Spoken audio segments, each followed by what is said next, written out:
I'm those people who know me. I'm a retired teacher, and a couple of my teacher friends, Joan and her husband Peter, are here with us today.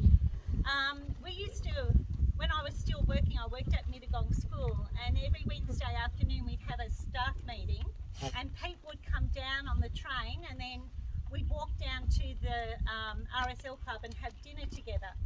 Anyway, when we were all retired, we continued to do that same thing. So on a Wednesday night, we'd go down and meet up together and have dinner together.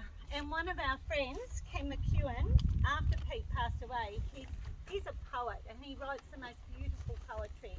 And he said to me, Gary, can I write a poem about Pete as a tribute to him?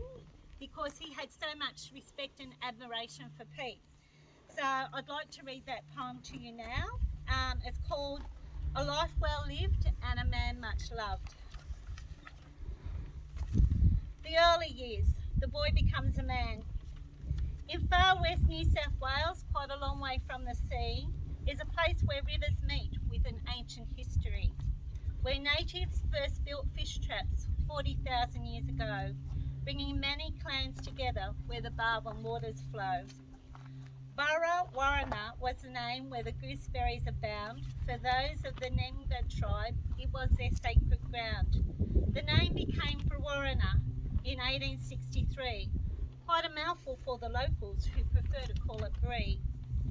They heard it on the radio, the bub was on its way. The news of Pete's arrival happened on the second day. The cowboy barely noticed as he chased and roped a steer, but many in the crowd were chuffed and gave an extra cheer. His father was a Stevens and his mother was a Brown.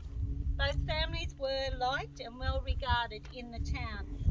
The name they chose was Peter, which was soon cut short to Pete.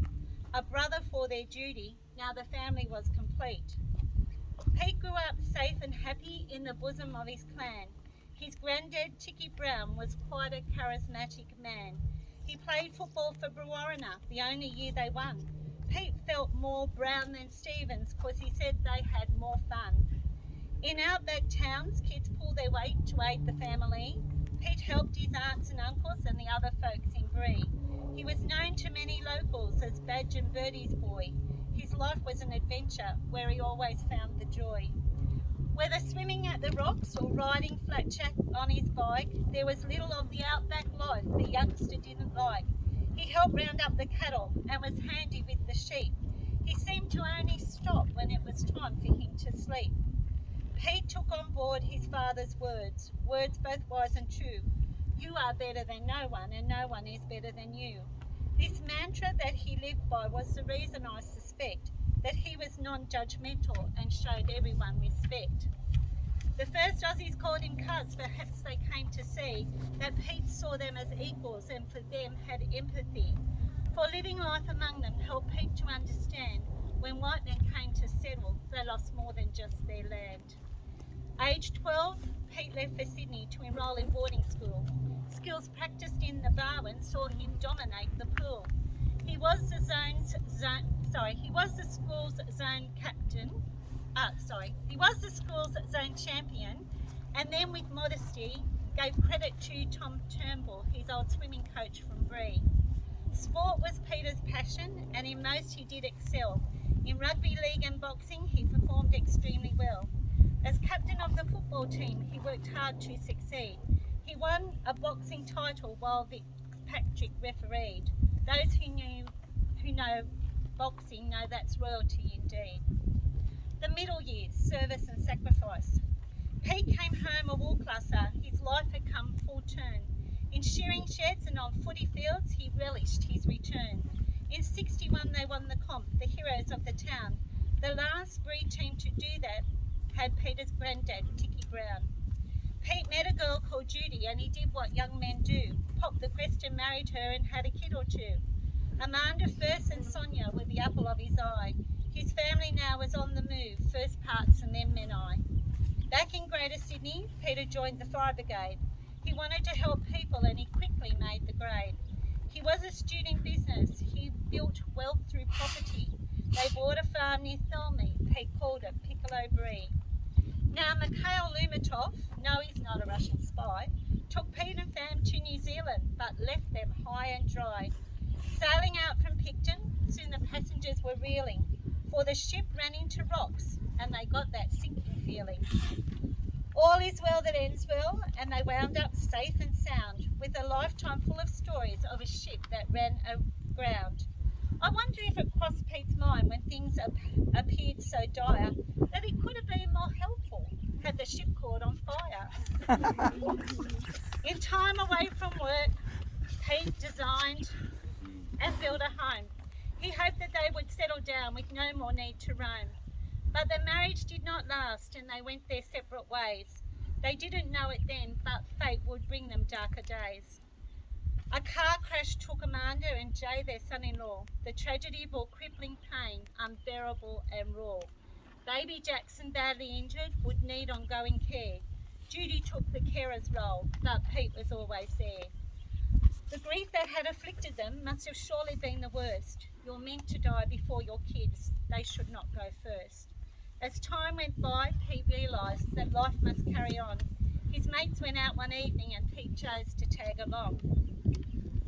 The golden years, a sheep or two and a kangaroo. He met a lovely lady. Couldn't get her off his mind. She was down to earth and funny, intelligent and kind. But Pete was out of practice and his youthful days were gone. So he did what any guy would do, went round and mowed her lawn. Pete told friends about Gary. They thought it was a joke.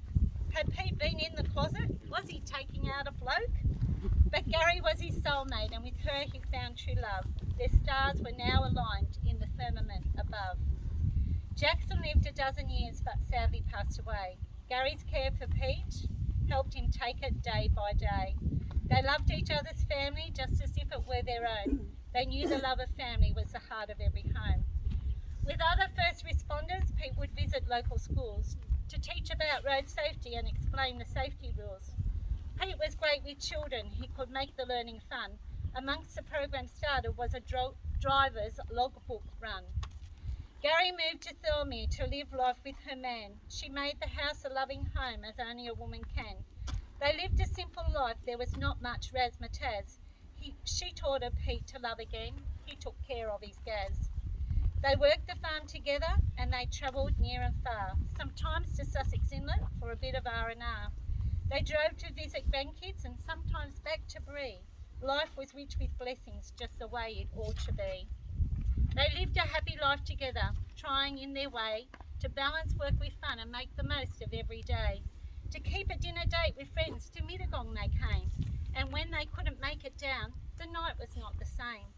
Sometimes when we'd come for lunch, across the farm we'd scoot, through gates and over paddocks in the tray of Peter's youth. He'd take it nice and steady, for he knew without a doubt, with a mob of silly teachers, one or more could tumble out. A gentleman and gentleman, Pete showed a tendency to frequently acknowledge those that most of us don't see. Like those who wait on tables, Pete would ask about their day. I would see them smiling broadly as they turned to walk away. And when we'd leave the bistro after time spent dining out, Pete would go AWOL, and there wasn't any doubt that he had found a stranger and had stopped to have a chat, for he always saw a stranger as a friend he had not met. Pete couldn't stop the years, but he could stop them taking hold. His sense of fun and mischief meant he never acted old. And even as his health declined, Pete would not deny to spend 1 minute in self-pity. He was selfless to the end.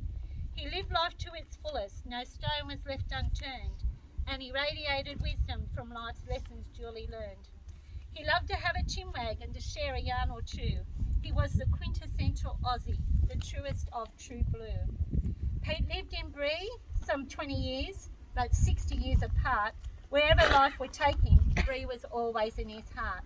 Now to this sacred country where the ancient spirits roam, the son of Burra Warriner has finally come home. Pete's stars will go on shining through the stories that are told. When God made Peter Stevens, he surely broke the mould. Thank you. And thank you for coming out to celebrate Pete's story. And we invite you all back to the RSL Club to have morning tea with us and share your stories about Pete. So thank you very much. Thank you. Okay, thank you. Okay.